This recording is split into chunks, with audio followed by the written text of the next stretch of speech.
राधा राधा राधा राधा राधा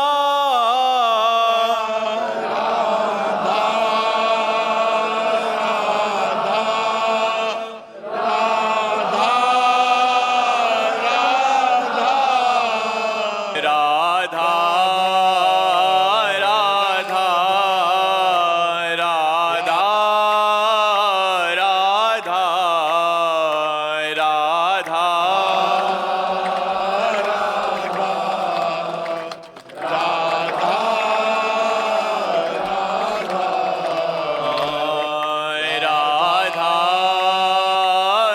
राधा राधा राधा राधा राधा राधा राधा श्री राधा वल्लभ लाल की, समस्त संत हरि भक्तन की, श्री वृंदावन धाम की, सद्गुरुदेव भगवान की। सौरभ मेहता जी, श्री हरिवंश पाला जी, महाराज श्री परम पूज्य प्रातः स्मरणीय भाई जी श्री हनुमान प्रसाद पोदार जी महाराज जी ने बताया कि सब में भगवान को देखना, भगवत कृपा पर अटूट विश्वास, भगवत नाम का अनन्य आश्रय। महाराज ये उनकी अतुल संपत्ति है। महाराज श्री आप श्री की अतुल संपत्ति क्या है?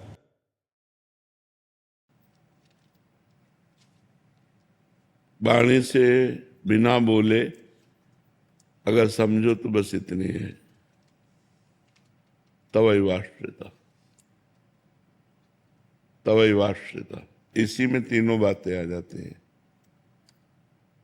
भगवान की कृपा, भगवान का नाम स्मरण।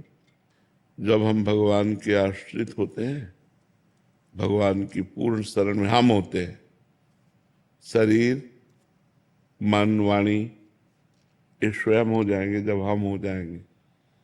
और जिसके हम आश्रित होते हैं उसी का चिंतन होता है, और जो चिंतन होता है वही सामने हमें प्रतीत होता है। यदि हम सदैव भगवान का चिंतन करें तो हमें सब में भगवान नजर आने लगेंगे। जित देखूं तित श्याममयी है। गोपीजन निरंतर भगवान के चिंतन में मन लगो, मन न भये 10-20, एक हो तो सो गयो श्याम पे। तो श्याम में जब मन लग गया, मन कब लगा? जब श्याम को हमने अपना माना, प्रभु को हमने अपना माना, तो अपनेपन में हमारा मन प्रभु में गया। और जब मन प्रभु में गया तो सतत चिंतन प्रभु का होने लगा। चलते फिरते, उठते बैठते, खाते पीते, तो अब जो मिलता है वो प्रभुमय ही दिखाई देता है। जित देखूं तित श्याममयी, तो सब में भगवान का दर्शन। और मन जब भगवान में तो चिंतन भगवान का। और ये सब कैसे हुआ? कृपा से। तो भगवान का मुख्य है आश्रय, भगवान से अपनापन, भगवान के चरणों का आश्रय, उसी आश्रय से होता है। हमारे पास न नाम जप का बल है, न हमारे पास कि हम भगवत दर्शन सब में कर सकें। हमारे पास उनके चरणों के आश्रय का बल है, और वो हमें भगवत दर्शन कराता है। वही आश्रय हमें नाम जप कराता है, वही आश्रय हमें कृपा का अनुभव कराता है। उसी आश्रय से तीनों बातें हैं। आश्रय की प्रथम सीढ़ी क्या है महाराज जी, साधक? जब प्रथम सीढ़ी पे चलते हैं तो सत्संग है। प्रथम भगत संतन कर संगा। जब हम संतों का संग करते हैं तो भगवान की महिमा सुनने को मिलती है, नाम महिमा सुनने को मिलती है। और ये पता चलता है कि मनुष्य जीवन का लक्ष्य है भगवत प्राप्ति, मनुष्य जीवन की सार्थकता है भगवान की प्राप्ति। तो फिर हम भगवान के आश्रय की तरफ बढ़ते हैं जब हमें पहले संत संग मिलता है। प्रथम भगति संतन कर संगा। और संस्कृत में जो नवधा भक्ति का वर्णन है उसमें प्रथम है श्रवणम। जब हम भगवान की महिमा को श्रवण करते हैं तो हमारे हृदय में भगवान के प्रति अपनापन शुरू होता है, यहीं से जागृति होती है। देखो विभीषण जी भगवान के पास आए तो कह रहे श्रवण सुजस सुनि आयऊं प्रभु भंजन भव भीर त्राहि त्राहि आरति हरन शरण सुखद रघुवीर। श्रवण सुजस सुनी आयो। कान से आपकी महिमा सुनी प्रभु। हे भवजाल को नष्ट करने वाले प्रभु, जब मैंने आपकी महिमा सुनी तब मेरे हृदय में आपसे अपनापन हुआ, आश्रय की वृत्ति जागृत हुई। आयो, आपके चरणों तक पहुंचने का जो हमें बल मिला वो आपकी महिमा सुनने से। श्रवण सुजस सुनी आयो प्रभु भंजन भवभीर। इस भव समुद्र से पार करने वाले प्रभु, इस भव रोग का निवारण करने वाले प्रभु, इस भव के भय का नाश करने वाले प्रभु, मैं आपकी शरण में आया हूं आपका श्रवण सुन करके। त्राहि त्राहि आरति हरन शरण सुखद रघुवीर। शरणागत को सुख प्रदान करने वाले त्राहि माम, मैं आपकी शरण में हूं। तो ये जब प्रथम सोपान श्रवण है, और श्रवण ये मिलता है सत्संग से, संतों के संग से, तो यहीं से हमारी भक्ति का प्रादुर्भाव होता है। फिर कीर्तनम स्मरणम पाद सेवनम अर्चनम वंदनम दास्यम सख्य, और फिर आत्मनिवेदनम। तो जब हम सत्संग सुनते हैं, तहाँ से सत्संग से ही हमारे अंदर विवेक का जागरण होता है कि मनुष्य जीवन का परम लक्ष्य भगवत प्राप्ति है। तो हमारा इस समय आश्रय है, वर्तमान में केवल आश्रय है, और आश्रय के बल से ही नाम जप हो रहा है, आश्रय के बल से ही सब में भगवत भाव की भावना का जो जितना दर्शन करा रहे हैं उतना दर्शन हो रहा है। और यही कैसे हो रहा है? ये सब कृपा से हो रहा है। ये तीनों बातें, कृपा, नाम जप और भगवत दर्शन, ये भगवत आश्रय से प्राप्त होती है। महाराज जी, पूर्ण शरणागति और पूर्ण आश्रय एक ही बात है ना? हाँ, पूर्ण आत्मसमर्पण, पूर्णता, अंतिम पूर्णता यह है कि जब ये भी विस्मरण हो जाए कि मैं शरणागत हूं, केवल प्रभु रह गए, मैं प्रभु की शरण में हूं, जब तक ये है तब तक पूर्णता नहीं है। और जब ये भी विस्मरण हो गया कि मैं प्रभु की शरण में हूं, केवल प्रभु रह गए, प्रभु ही प्रभु, तब ब्रह्म नहीं, माया नहीं, नहीं जीव नहीं काल, अपनी ही उस दिना रही, एक रहे नंदलाल। ये सब ज्ञान ध्यान सब छूट गया, केवल भगवान, उन्हीं की रूप माधुरी, उन्हीं की गुण माधुरी, उन्हीं की लीला माधुरी में डूबा हुआ है। और ऐसा डूब गया कि अपना पता नहीं है। डूबने वाले का पता नहीं लगता। जब तक अपना पता है तब तक डूबा नहीं, और जब अपना भी पता खो गया, अपनी हूँ सुध ना रही, अपनी हूँ सुध ना रही, को हम कहाँ बिसर सुध गए, एकमात्र भगवान, तब शरणागति की पूर्णता हो जाती है। अनिल जी सागर से। राधा वल्लभ श्री हरिवंश महाराज जी। महाराज जी, मेरा प्रश्न है कि गुरुदेव की अनन्यता कैसे प्राप्त करें? गुरुदेव की अनन्यता, गुरु के चरणों का आश्रय लेकर उनके वचनों को अक्षरशः हम पकड़े और उस पर चले। जो मंत्र दिया, जो नाम दिया, उसको जपें। जो निषेध किया कि ये नहीं करना चाहिए, उसे ना करें, तो बहुत जल्दी हम अपने गुरु के अनन्य हो जाएंगे। अन्य मिलावट नहीं होनी चाहिए। अगर गुरु के अनन्य होना है तो हम सत्संग सब संतों का करें, सेवा सब संतों का करें, लेकिन बात अपने गुरु की माने, उपदेश अपने गुरु का माने। जो सत्संग, जो संतों की वाक्य वाणी हमारे गुरुदेव की वाक्य से, वाणी से मिलती हो, वो हम मानेंगे, अन्यथा हम सुन लेंगे केवल। अन्य बात हम किसी की मानेंगे नहीं। मानेंगे, हमारी साधना होगी गुरुदेव के आदेशानुसार, गुरुदेव वाली साधना होगी। बैठे हम कहीं भी संत समाज में, हम अपने गुरुदेव से विलग न कोई आज्ञा मानेंगे, न कोई उपदेश मानेंगे। सुनेंगे सब, आदर सबका करेंगे, सेवा सबकी करेंगे, मानेंगे अपने गुरु की, चलेंगे अपने गुरु के उपदेश से, जपेंगे अपने गुरु का उपदिष्ट जो मंत्र और नाम है। इससे गुरु की अनन्यता प्राप्त हो जाती है। भगवान आप अंतर्यामी हैं, हृदय की बात जानते हैं। भगवान मैं अधिकार से नहीं कह रहा हूँ, मैं भिखारी हूँ, मेरी एक इच्छा पूरी कर दे कि आप अपने श्री चरणों की अनन्य भक्ति दे दे भगवान। हाँ बिल्कुल बिल्कुल। बल्कि हो जाएगा। हाँ बिल्कुल, भगवान वैसे ही, जैसी जाकी रही भावना, जैसी भगवान देखते हैं कि जैसी भावना है वैसे पूर्ण कर देते हैं। अगर आपकी ये भावना है तो भगवान का नाम जप करो, जो गुरु जी ने दिया है वही पूर्णता प्राप्त, उसी से अनन्यता आ जाएगी। अपने गुरु में अनन्यता जब पूर्ण आ जाती है तो फिर अपने गुरु के सिवा कुछ दिखाई ही नहीं देता है, कुछ समझ में नहीं आता है। और अखंड मंडलाकारम व्याप्तम एन चराचरम, चर अचर में व्याप्त जो गुरुदेव है वो अनुभव में आ जाते हैं। जब हम गुरु की अनन्यता में आ जाते हैं तो अनन्यता का मतलब है फिर अन्य कुछ रह न जाना, केवल गुरुदेव ही गुरुदेव रह जाना।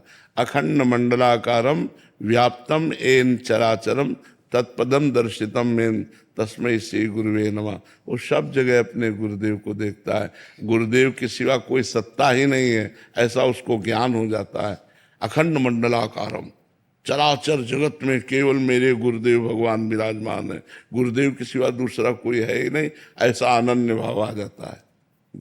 अनमोल कुमार जी, हरियाणा से। श्री हरिवंश महाराज। श्री हरिवंश महाराज जी, गुरुदेव भगवान आपके बल से हमेशा ये कोशिश रहती है कि श्री जी पर संपूर्ण समर्पण रहे, परंतु कभी अकर्मण्यता आ जाती है तो कभी प्रयास अधिक हो जाता है, तो लगता है कि शायद समर्पण में ही कमी है। तो इस स्थिति में बैलेंस नहीं, कैसे बनाएं? इससे कोई फर्क नहीं पड़ता, क्रियाओं से समर्पण में कोई फर्क नहीं पड़ता। अब ऐसे समझो, हम सरल भाषा में बता रहे हैं, जैसे आप बिक गया, में बिका हुआ नौकर और पेमेंट वाले नौकर में अंतर होता है। पेमेंट वाले में है कि आपसे ज्यादा हमें लाभ नहीं मिला तो छोड़ दिया आपको, लेकिन बिका हुआ छोड़ नहीं सकता क्योंकि खरीद लिया। तो हमें गुरुदेव ने, हमें प्रभु ने अपनी कृपा से खरीद लिया। उन्होंने हमें अपने कृपा से मनुष्य जन्म दिया, अपनी कृपा से अपने चरणों का आश्रय दिया, अपनी कृपा से नाम जप दिया, अपनी कृपा से भागवतों का संग दिया, भागवत मैंने संतों का संग दिया। तो मैं बिक गया प्रभु के। अब आप हमारे बिक गए, अब हम आपको कहते हैं एक लोटा पानी लाओ, ठीक है, ला के दे दिया। हम कुछ नहीं कहते आपसे, तो आप बैठे। क्या आपका बैठे रहना मेरी सेवा नहीं है क्या? क्या आपका पड़े रहना मेरी सेवा नहीं है क्या? ये बिके हुए की बात कहते हैं। क्या उसका चलना फिरना, बोलना, उठना, बैठना अपने लिए अब रह गया क्या? क्योंकि ये तो हम तो बिके हुए हैं। समझ रहे, हमारी अच्छी से बात समझना, शरणागति की बात। तो मैं प्रभु का बिका हुआ हूं। मैं अब रही शरीर, वाणी और मन, अब जैसे आप चलाना चाहो, मैं आपका हूं। अब शायद ये समझ में बात आ रही हो कि ना आ रही हो, क्योंकि ये शरणागति की बात है। जो मैं है वो तो मैं आपका हूं, लेकिन मेरा मन, मेरा तन, मेरी वाणी ये आप में समर्पित हो जाए, आपके अनुकूल चले, ये आप कृपा कीजिए। तो कभी तो थोड़ा भजन होता है, कभी बहुत भजन होता है, कभी भजन में मन लगता है, कभी विषयों में मन लगता है, लेकिन मैं हूं कौन ये तो पता है ना। मैं भगवान का हूं, भगवान मेरे हैं, मैं तो बिका हुआ हूं। तो बिका हुआ तो कभी बाजार में जाता है सामान लेने, कभी मंदिर में जाता है, तो उसका बाजार जाना, उसका मंदिर जाना दोनों भजन है। एक बार अंदर से भगवान की शरण में हो जाओ, प्रभु मैं इन क्रियाओं से आपकी शरण में नहीं हूं। कभी क्रियाएं हमारी तो सांसारिक होती हैं, कभी क्रियाएं भागवतिक होती हैं, लेकिन मैं प्रभु का हूं ये बात पक्की है। क्रियाएं कभी शुभ हो जाती है, कभी अशुभ हो जाती है, लेकिन मैं प्रभु का हूं। इन क्रियाओं के शुभ अशुभ से मैं प्रभु का हूं, इसमें कोई अंतर नहीं पड़ेगा। अगर क्रियाओं के बल से प्रभु के होना चाहते हो तो बड़ा कठिन है, क्योंकि सतत गुणों के प्रवाह से क्रियाएं बदलती रहती है। कभी रजोगुण आया तो भोग इच्छा हो गई, तमोगुण आया तो क्रोध आदि की इच्छा हो गई, सतोगुण आया तो दया, करुणा, भजन, ये सब बातें हो गई। तो ये तो माया के गुणों से क्रियाएं बदलती रहेंगी। तो हम बदलते रहेंगे क्या? नहीं, क्रियाएं बदल सकती लेकिन हम नहीं बदल सकते। हम प्रभु के हैं, हम प्रभु के हैं, ये पक्की बात है। पक्का? पहले स्वीकार करो ये बात, मैं प्रभु का हूं, ये बात पक्की है। हाँ, अब हम क्रियाओं की तरफ दृष्टि डालते हैं कि जितना घसीट पाते हैं उनको प्रभुमय बनाते हैं, और जो नहीं बन पाती है तो हमें ज्यादा परेशान नहीं होना है, हमें प्रभु की तरफ देखना है कि प्रभु आपके बल से ही ऐसा हो सकता है कि मेरा शरीर, मेरी वाणी, मेरा मन, मेरी चेष्टाएं सब आपके अनुकूल हों। इसलिए आप कृपा कीजिए, आप बल दीजिए। हारने पर हमें स्वयं में झुलझुलाहट नहीं लानी, हमें तुरंत प्रभु की तरफ बढ़ना है। हे प्रभु, देखो मैं हार रहा हूं, ये क्रियाएं गलत जा रहे हैं, लेकिन मैं आपका हूं। गलत जगह खड़ा हूं लेकिन मैं आपका हूं। तो मैं पहले स्वीकार कर लिया कि भगवान का हूं, अब गलत हो रहा है मेरे से, पर मैं भगवान का हूं, तो जीत जाओगे, फिर परास्त नहीं होगे। भगवान के बल से हर गलती का सुधार हो जाएगा, क्योंकि उन्हीं के बल से जीता है। मामेव ये प्रपद्यन्ते माया में ताम तरन्ति ते। जो मेरी शरण में आ जाता है वो माया से मुक्त हो जाता है। ये बात अच्छे से समझ लो, क्योंकि बहुत बड़ा हमारा जीवन है और ये जीवन मायामय है। इसमें कभी ना चाहते हुए भी बुरा हो सकता है, तो तुम सोचो कि उस बुराई से हम भगवान से अलग हो गए, तो ऐसा नहीं। ये बात पकड़े रहना, तो माया मुक्त होने के लिए ये बहुत बड़ा, जैसे तूफान आ गया और हमको बहुत बड़ा बोट मिल गया, सहारा मिल गया बोट में बैठने का, तो हम तूफान से पार हो जाएंगे। ऐसे ही हमारे लिए भगवद आश्रय, इसे भगवद आश्रय कहते हैं। मैं भगवान का हूं, मेरे से गलती हो गई, पाप हो गया, मैं भगवान का हूं। सदाचार या दुराचार से इस पे कोई फर्क नहीं पड़ता। मैं भगवान का हूं, क्योंकि मैं भगवान का था और भगवान का हूं और भगवान का रहूंगा। और ये आचरण शुभ और अशुभ है, इनके बनने बिगड़ने से मैं पे कोई फर्क नहीं पड़ता। तो ये बात जब हम स्वीकार कर लेते तो हमें उत्साह आता है, बल आता है कि मैं प्रभु का हूं, और इनका ये जो आचरण है इनको सुधारना है। प्रभु के बल से, प्रभु के नाम के बल से, प्रभु के कृपा बल से इनको हमें सुधारना है। तो पूरा जीवन हम सुधारने में ही लगाए, पर मैं भगवान का हूं, इस पर कोई फर्क, तो इससे भगवत प्राप्ति होती है। मैं भगवान का हूं, दृढ़ आश्रय अंदर से। तो जो ये सोचता है मैं भगवान का हूं, वो गलत करना नहीं चाहता, पर दुर्वासनाएं कई जन्मों की होती है, वो विवश करके उससे करा देती है। तो वो बार बार पश्चाताप करता है, रोता है, भगवान से प्रार्थना करता है, पर उस समय भी ये होना चाहिए कि मैं प्रभु हूं आपका ही, ये गलती मुझे घसीट कर गलत मार्ग में ले जा रही, पर मैं आपका हूं नाथ, आपकी ही दया से मैं इससे उबर पाऊंगा, आप मुझे बचा लीजिए। जैसे काम वृत्ति ने घसीटा, एक मानो दुष्ट आपको घसीट करके पीट रहा है, अब आप क्या करोगे? एक दुष्ट है और वो घसीट कर आपको पीट रहा है, तो आप क्या करोगे? केवल पुकार ही तो सकते हो। बचाव पक्ष में अपने जो अपने हैं उन्हीं को तो पुकार सकते हो। तो सबसे ज्यादा प्रिय अपने भगवान है, तो हम भगवान को, हे भगवान देखो भगवान काम हमको घसीट कर ले जा रहा है, ऐसे चला जाता है इस मार्ग में, हे भगवान, हे दया सिंधु, तो भगवान बचाएंगे, और नहीं बचाएंगे तो कोई ऐसा अनुभव देंगे जो अगली बार से आप निकल जाओगे।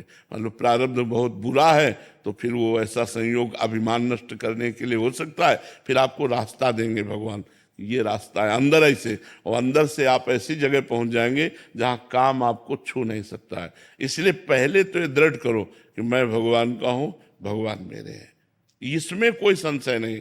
मैं ये किसी क्रिया से नहीं, ये बात किसी क्रिया से नहीं कि ये क्रिया किया तो मैं भगवान का हूं और ये क्रिया गलत हो गई तो मैं भगवान का नहीं हूं, इससे मेरा कोई संबंध नहीं। ये क्रियाएं शरीर और माया जनित गुणों से हो रही।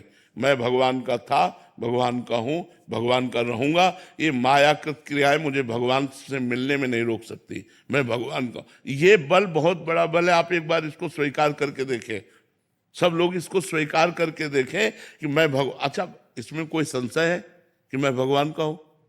ईश्वर अंश जीव अविनाशी चेतन अमल सहज सुख राशि, हम शास्त्र कहता है और भगवान कहते हैं यार, और कोई बोले तो ना बोले, भगवान कहते हैं ममई वांशो जीव लोके जीव भूता सनातना, जीव मेरा अंश है। जब भगवान कहते हैं तू मेरा है, तो यार हमको बोलने में क्या जाता है कि मैं भगवान का हूं।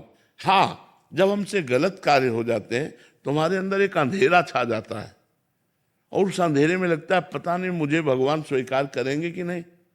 तो उस समय की हम आपको बात बताते हैं। जैसे बालक मल शौच कर दे, लेटरिंग कर दे, और उसी में सब लपेट ले, तो दुनिया घृणा करेगी लेकिन माँ नहीं करेगी। लेकिन माँ छी नहीं बोलेगी, माँ दौड़ के उसे उठाएगी और उसके मल को साफ करेगी। तो करो सदा तिनके रखवारी, जिम बालक राखे महतारी। भगवान कहते हैं जैसे माँ अपने बच्चे से प्यार करती है, ऐसे मैं अपने भक्त से प्यार करता हूं। तो जो हमसे मलिनता बन जाती है, जो हमसे गलती बन जाती है, भगवान माँ की तरह दुलार करके उसको साफ करवा देते हैं, निष्पाप कर देते हैं, उसे महात्मा बना देते हैं। तो इसलिए हमें भगवान से संबंध में दृढ़ता रखनी है कि मैं भगवान का हूं, चाहे कहीं भी खड़ा हूं, इसमें कोई संशय नहीं। तो जीत जाओगे, आप जीत जाओ। नहीं तो माया ऐसे ऐसे आचरण करा देती कि लगता है पता नहीं मुझ जैसे नीच को भगवान स्वीकार करेंगे कि नहीं। लेकिन ऐसा नहीं, जो बात सत्य है वो सत्य है। मैं भगवान का हूं, ये बात सत्य है, इसमें कोई संशय नहीं। और ये क्रियाएं असत्य हैं। आज हमसे गलती हुई है, कल भगवान की कृपा से गलती नष्ट हो जाएगी, लेकिन मैं भगवान का हूं, ये बात पक्की माननी चाहिए।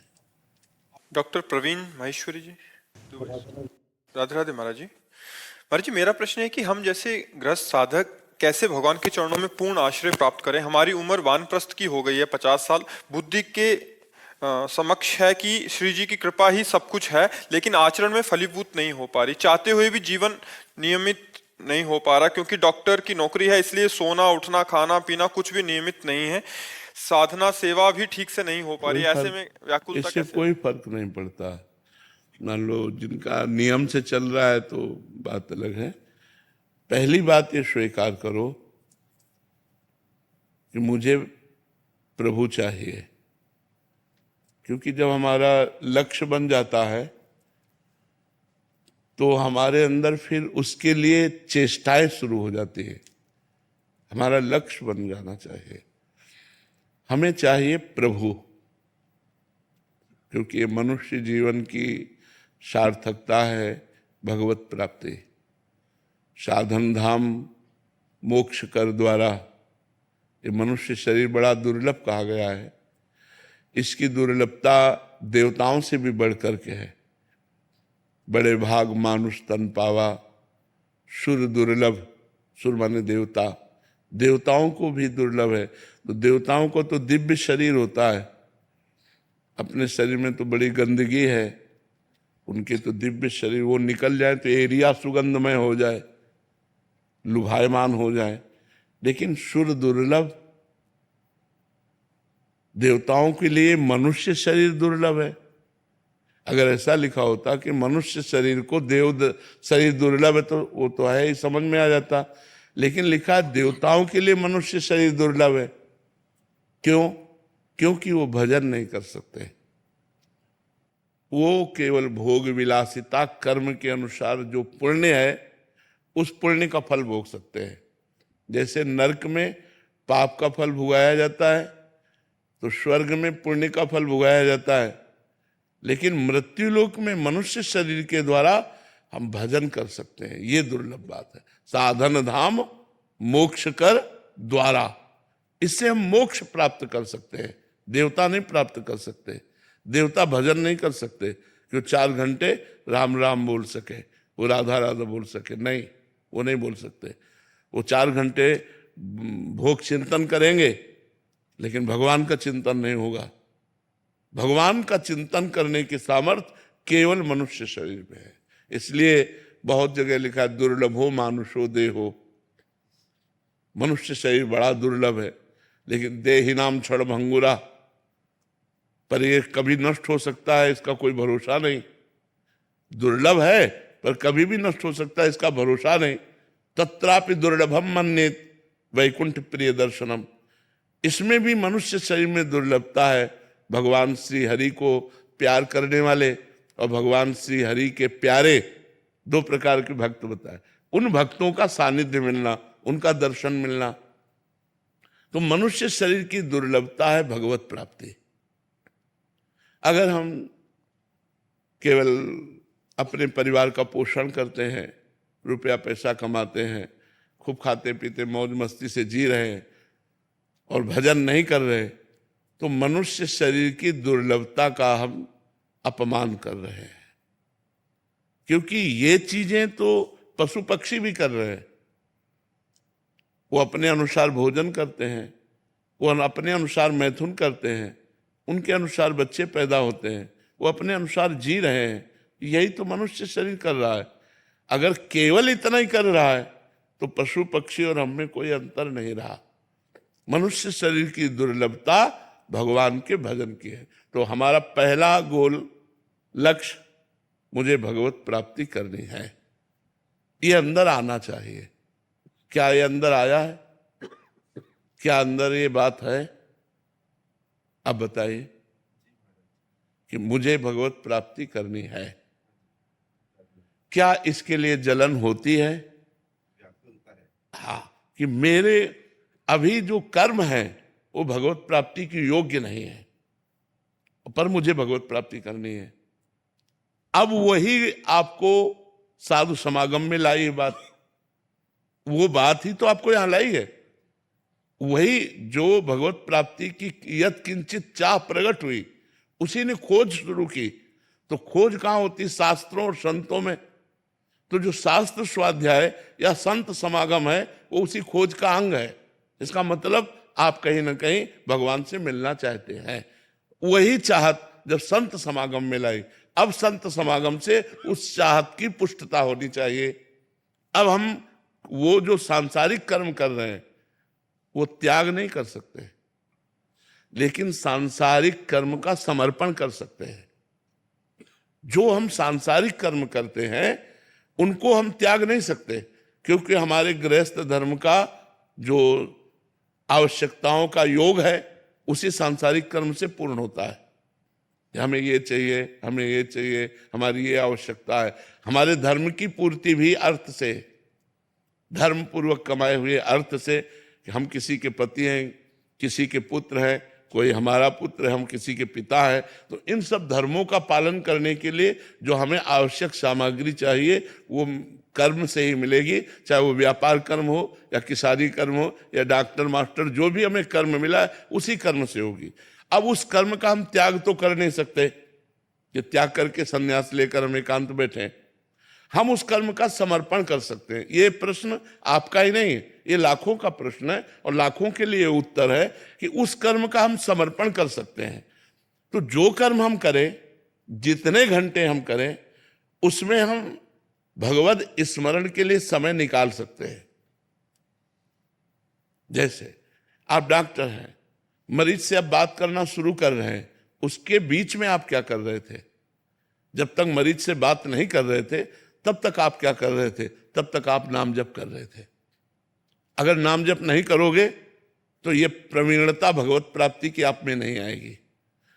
जब हम मरीज से बात कर रहे तो राधा अंदर बोले और अब बात शुरू की, उसकी बात बड़े प्यार से सुन रहे हैं और उसमें अपने भगवान को हम देख रहे हैं कि मरीज के रूप में मेरे भगवान आए हैं और इनकी औषधि रूप से हमें पूजा करनी है। जितनी हमें भगवान ने प्रवीणता दी है इनको स्वस्थ करने के लिए, उतनी सारी प्रवीणता लगाकर इनको स्वस्थ करेंगे, यही हमारी पूजा होगी। और आपने उपचार किया, उपचार करने के बाद उसे भगवत समर्पण किया, फिर खाली समय, फिर नाम जप शुरू। तो जब आप मन वचन कर्म से भगवान को समर्पित हो जाएंगे तो निश्चित भगवत प्राप्ति हो जाएगी। तो कर्म समर्पण, भगवान नाम स्मरण और अपने कर्म को भगवत पूजा बनाना, मरीज को भगवत स्वरूप देखना। और इस तरह से यदि हम पूरा प्रयास करके और वो कर्म भगवान को समर्पित कर देते हैं, परिणाम में हमारा जोर नहीं है कि मरीज स्वस्थ होता है या मरता है, क्योंकि वो उसमें उसका कर्म लागू हो जाता है। हम अपनी डॉक्टरी का पूरा कर्म प्रयोग करते हैं, इसके बाद सफल हो जाता है तो जय जय, और असफल हो जाता है तो जय जय। बिल्कुल उसमें समान भाव, समता का भाव रखे, प्रयास में कमी न रखे। प्रमाद ना करे, तो वही उसकी पूजा बन जाएगी और इसी से उसको भगवत प्राप्ति का संयोग बन जाएगा। आप देख लेना, आप इसको सम्यक रूप से कीजिए, सत्संग सुनते रहिए, नाम जप कीजिए और कर्म समर्पण कीजिए और सावधानी पूर्वक मरीज में भगवत भाव, कभी क्रोध ना आने पावे, कभी लोभ ना आने पावे, कभी प्रमाद ना आने पावे, तो यही आपको भगवत प्राप्ति का योग बना देगा। क्रोध मान लो मरीज ऐसा है जो उद्दंडता करे, लोभ ऐसा है कि अधिक अर्थ की प्राप्ति हो जाए इस मरीज से, तो हम इनसे बचें, क्रोध से बचें, लोभ से। और प्रमाद ऐसा है यार ये तो दिन भर का काम है, आपका दिन भर का काम है, लेकिन वो दौड़ करके जो आपके पास लाया गया है वो बहुत कष्ट में है, आपको बिल्कुल त्वरित भाव से, मतलब शीघ्रता पूर्वक आपको उसके रोग निवारण के लिए तत्पर होना है, प्रमाद स्थिति आपको धारण नहीं करनी, तो यही आपकी भगवत प्राप्ति का योग बन जाएगा। भोजराज जी। श्री हरिवंश महाराज जी। गुरुदेव भगवान, भगवत प्राप्ति की चरम व्याकुलता कैसे आती है? नाम जप, पवित्र भोजन, नियमित कथा श्रवण, संत सेवा, भगवद आश्रय, इससे जब हम संत सेवा, संतों के वचनों का पालन करना, खूब नाम जप करना, भगवत प्रसाद स्वरूप भोजन पाना, भगवान को भोग लगा के रात दिन भगवान का चिंतन करना, नियमित भगवान की कथा सुनना, अगर कोई नहीं सुनाने वाला तो हम भगवान को श्रोता बना के स्वयं कथा सुनाते हैं और सुनते हैं, इससे हमारे अंदर व्याकुलता पैदा हो जाएगी। पर पापाचरण का त्याग अनिवार्य है, अगर हमसे पाप आचरण होते रहे तो व्याकुलता नहीं हो पाएगी। तो शास्त्र के अनुसार हमारे आचरण होने चाहिए, शास्त्र विरुद्ध आचरण नहीं होने चाहिए, संग हमारा ठीक होना चाहिए। भगवान की व्याकुलता तभी होती है जब हम मलिनता से दूर हो जाते हैं। माया का कार्य है मलिनता, तो माया से मुक्त पुरुष ही भगवत व्याकुल होता है। प्रेम की जो विरह की अवस्था है वो माया मुक्त पुरुष में होती है। जो माया युक्त पुरुष है, मयर मोर तोर तय माया, इसमें जहाँ इंद्रियों का विलास है, परिवार का मोह है, शरीर से राग है, भोगों के प्रति राग है, वहाँ भगवत प्राप्ति की लालसा ही नहीं होती। तो हमें चाहिए कि सावधानी पूर्वक हम अपनी इंद्रियों को भोगों से हटाएं, परिवार की ममता को भगवान के चरणों में समर्पित करें। जो माँ में, पिता में, भाई में, बहन में, घर में, रुपया में, रिश्तेदारों में, नातेदारों में हमारा महत्व बुद्धि है, प्रेम है, वो प्रभु के चरणों में। सबकी ममता ताग बटोरी, मम पद मन ही बांध बर डोरी। भगवान के चरणों में ममता करें, आसक्ति करें, खूब नाम जप करें, पवित्र भोजन करें और कुसंग का त्याग करें। जिसे देवर्षि नारद जी से पूछा गया, कस तरती मायाम, माया से कौन तरता है, कौन तरता है? तो उन्होंने कहा यो संगास त्यजति, जो संग का त्याग कर देता है। किसी भी तरह से किसी से कोई संबंध नहीं, अंदर से। बाहर से तो व्यवहार में सबसे बर्ताव करना पड़ता है, पर आंतरिक हमारा किसी से कोई संबंध नहीं। जैसे मीरा जी कहती, मेरे तो गिरधर गोपाल दूसरों न कोई। ये बात अंदर आनी चाहिए कि भगवान श्री कृष्ण के सिवा मेरा कोई नहीं, प्रियाजू के सिवा मेरा कोई नहीं। अंदर ये बात जब आ जाए तो फिर धीरे धीरे सब बातें सुधरने लगती। पहले मूल बात आवे ना कि मैं प्रभु का, प्रभु मेरे, प्रियाजू मेरी, तो हम अभी हमारा मेरापन बहुत जगह बटा हुआ है। अभी हम ये नहीं कह सकते कि दूसरों न कोई। तो जब तक दूसरा कोई है तो व्याकुलता कैसे पैदा हो प्रभु में? प्रभु में व्याकुलता तो तब आवे जब दूसरा कोई है नहीं प्रभु के सिवा और वो मिल नहीं रहे, तो मिलने की फिर व्याकुलता जागृत हो जाए।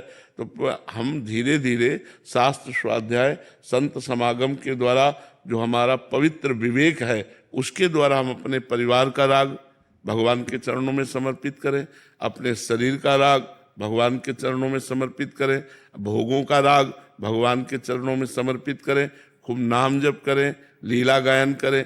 तो कसरति मायाम बोले जो संगास त्यजति, जो सब संगों का त्याग कर देता है। सब संगों में भगवत भागवत संगों की बात नहीं कही गई। जो भगवत विमुख हैं, जो हमें भगवत विमुख करने वाले हैं, वो चाहे वस्तु हो, चाहे व्यक्ति हो, चाहे स्थान हो, जिसके संयोग से भगवान का विस्मरण होता है उसका त्याग करें, और जिसके संयोग से भगवान का स्मरण होता है वो वस्तु, वो व्यक्ति, वो स्थान हम ग्रहण करें। यो संगास त्यजति। फिर लिखा है यो महानुभाव सेवते, जो महापुरुषों का संग करता है, सब संगों का त्याग करके जो केवल बड़े महापुरुषों का संग करता है, जो निरंतर भगवान के भजन में डूबे हुए हैं, ऐसे महापुरुषों का संग। और यो ममता त्यजति, जो शरीर और शरीर संबंधी ममता का त्याग कर देता है, वो भगवान को प्राप्त हो जाता है, वो माया से तर जाता है। तो हम संग का त्याग करें, ममता का भगवान के चरणों में समर्पण करें, और निरंतर भजन करते हुए अपने भजन को बचाएं, बढ़ाएं और पचाएं। बढ़ाएं और पचाएं, भजन पचे, उसका अहंकार न हो। तब जाके हमारे अंदर व्याकुलता पैदा होती कि इतना समय हो गया जिनका भजन कर रहे हैं वो हमें दर्शन नहीं दे रहे, तो वो रोने लगता है। और जहाँ भगवान के लिए रुदन शुरू हुआ, व्याकुलता शुरू हुई, फिर बात बननी शुरू हो जाती है। और जो अभी तक पाप हो गए ये सब भस्म हो जाएंगे भगवान के नाम से। नाम संकीर्तनम यस्य सर्व पाप प्रणाशनम। भगवान का नाम संकीर्तन समस्त पापों का नाश कर देता है। इसलिए हमें चिंता नहीं करनी पापों की, तो अब हमें चिंतन करना है भगवान का। योगेश सचदेवा जी। महाराज जी आपको सादर प्रणाम। महाराज जी, लोग संतों का अपमान क्यों करते हैं? जो संत समाज को भक्ति, प्रेम और सदाचार का मार्ग दिखाते हैं, उन्हीं का देखो लोग अपमान करते हैं। दो प्रवृत्तियां हैं, एक है दैवी प्रवृत्ति और एक है आसुरी प्रवृत्ति।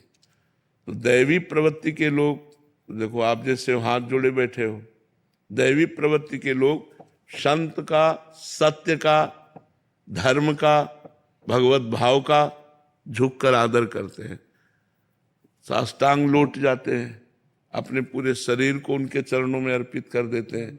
हाँ, दैवी भागवत, जो दैवी भागवतिक बुद्धि है वो ये है।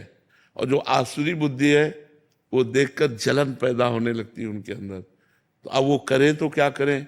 जो करना चाहिए वो कर नहीं रहे, जो नहीं करना चाहिए वो कर रहे, इसलिए उनके हृदय में जलन होती है और वो निंदा शुरू कर देते हैं, क्योंकि उनके अंदर आसुरी बुद्धि होती है, राक्षसी बुद्धि।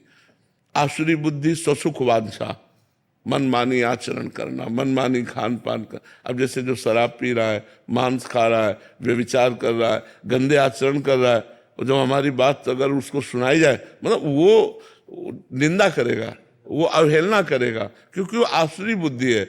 और दैवी संपदा की बात सुनने को केवल मिल जाए कि वहाँ संत आए हुए हैं, तो अपना मन कहेगा एक बार चलो दंडवत कराते हैं, 4 शब्द कान में पड़ेंगे, पवित्र हो जाते हैं।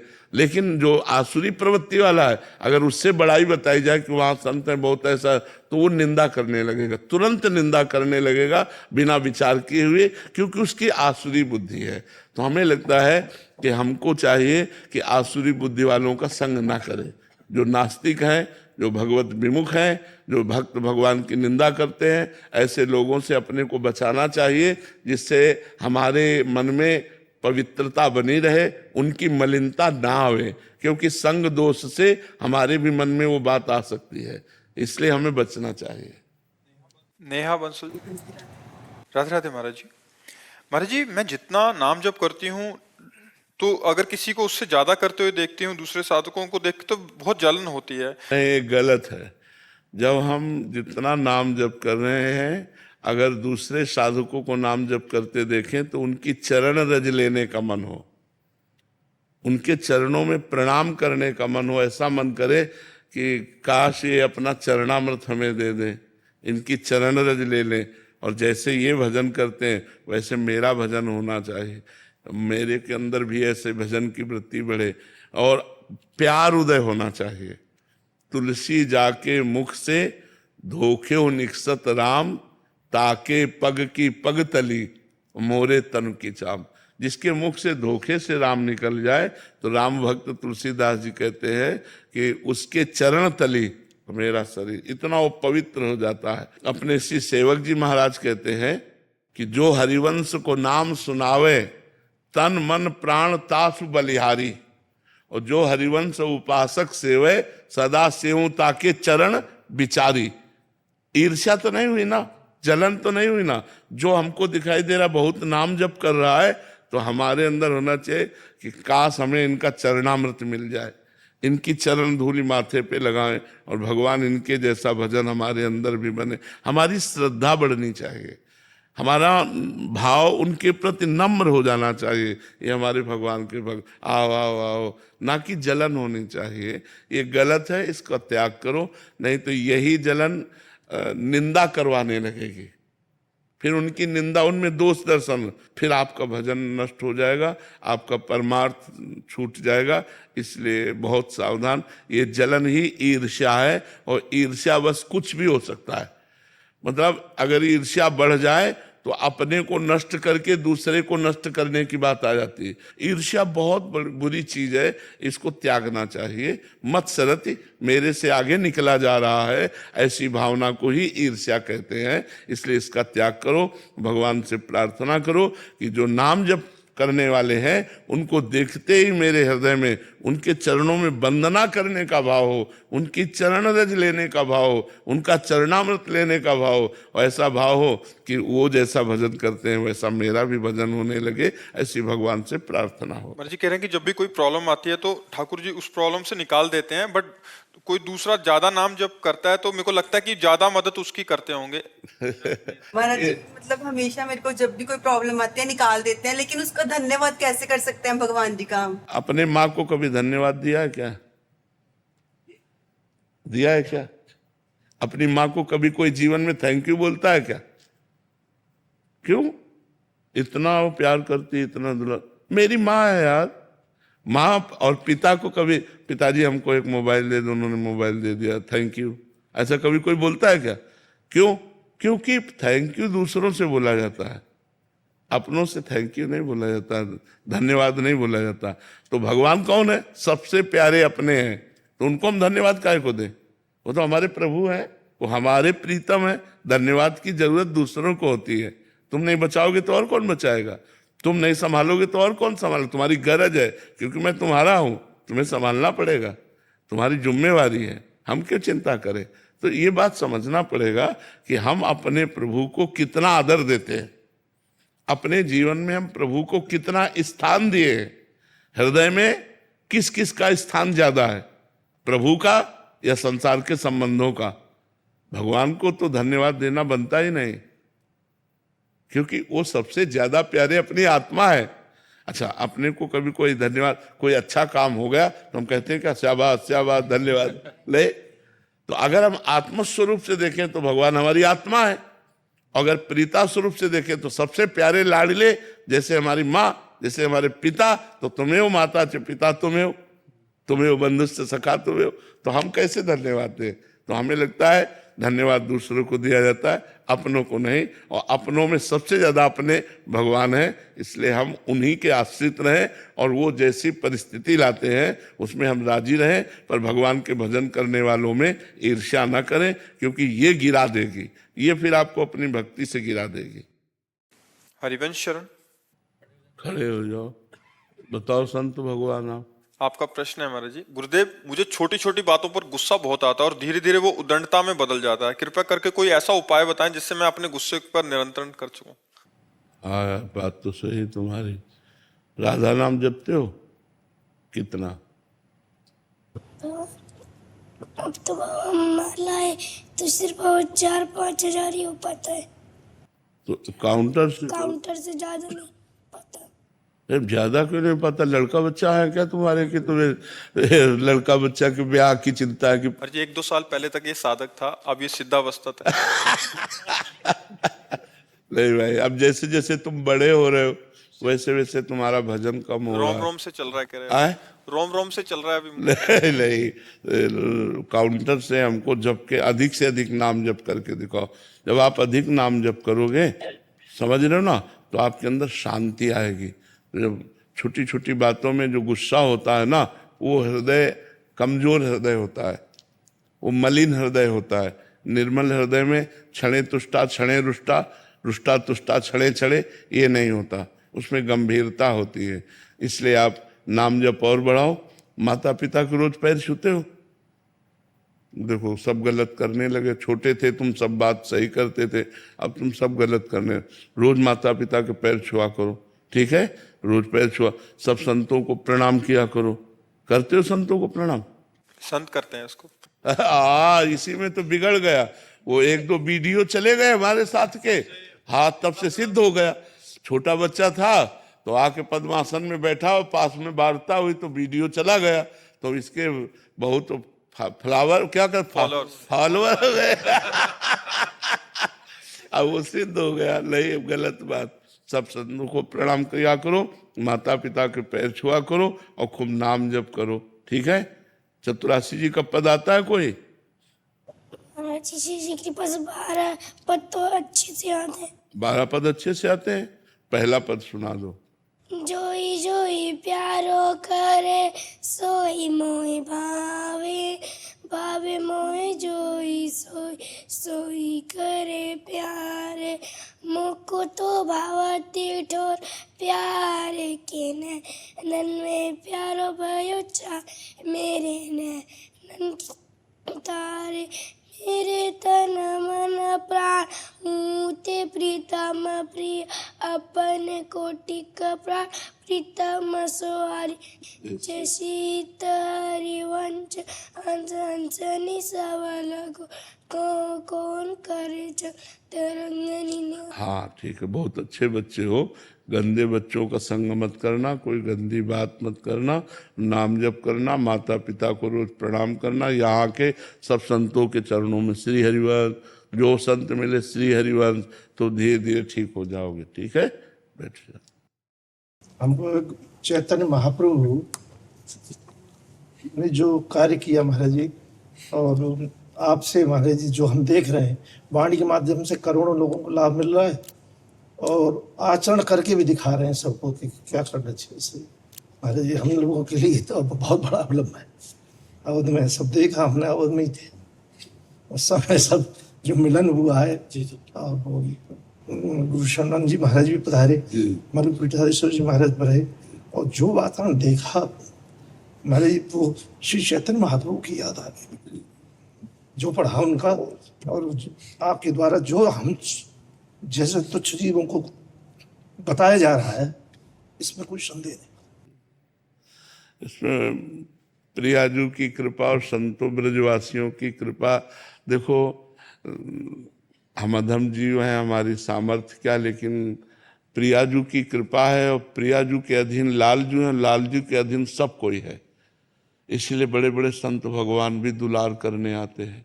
बड़े बड़े संत भगवान प्रियाजू की चरण रज के बल से, तो और तो कोई बल नहीं। जिस समय रमण देती वाले महाराज जी पधारे तो हमारे होश ही उड़ गए, हमारे और रोमांच हो गया।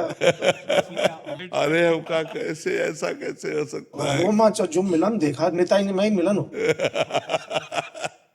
वही फिर अवध में ही थे मनु पीठाधीश्वर भी, हम दूसरी जगह थे, महाराज जी दूसरी जगह थे, मिलन होता था। और ये 2 दिन पहले आ गए और हम 2 दिन बाद में आए, और जो मिलन देखा है।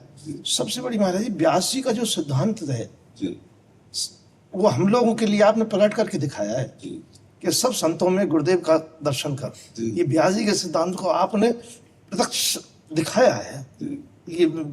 ये हम जैसे लोगों के लिए जो किंतु परंतु वाले, उनके लिए बड़ी कृपा हुई है और बहुत सुंदर। मुझे तो बड़ी प्रसन्नता हुई। हाँ जी, स्वास्थ्य ठीक हो जाएगा। राधा रानी को हम लोग रोज प्रार्थना करते हैं। देखो खास बात स्वास्थ्य नहीं है, खास बात चिंतन है। हम 100 वर्ष जिए लेकिन हमारा चिंतन प्रभु से विमुख हो, वो जीवन जीवन नहीं। हम 100 मिनट जिए, 100 मिनट जिए, लेकिन भगवदाकार चिंतन हो, जीवन सार्थक है। भगवान और भगवान के प्रेमी महाभागवतों की कृपा से बस चिंतन स्वस्थ होना चाहिए। अगर चिंतन स्वस्थ है, स्व में स्थित है, तो फिर शरीर की कोई परवाह नहीं। शरीर तो एक दिन जाएगा, क्योंकि इसका नाम मृत्यु लोक है। अच्छा, कर्म के अधीन शरीर है, उसको भोगना पड़ेगा। हम प्रभु के अधीन हैं, शरीर कर्म के अधीन है। इसको जो भी सुख दुख पड़े निरपेक्ष भाव से भोग ले और भगवान के स्मरण में लगा रहे। खास बात स्मरण। तो हमें सबसे बड़ा लाभ ये कि भगवान के लाडले संत जन आ करके हमको आशीर्वाद देते, हमारा भगवत स्मरण पुष्ट होता है। शरीर तो एक बहाना है हमारे ऊपर। हम तो किडनी को धन्यवाद देते कि तेरी कृपा से मुझे बहुत लाभ मिल रहा है।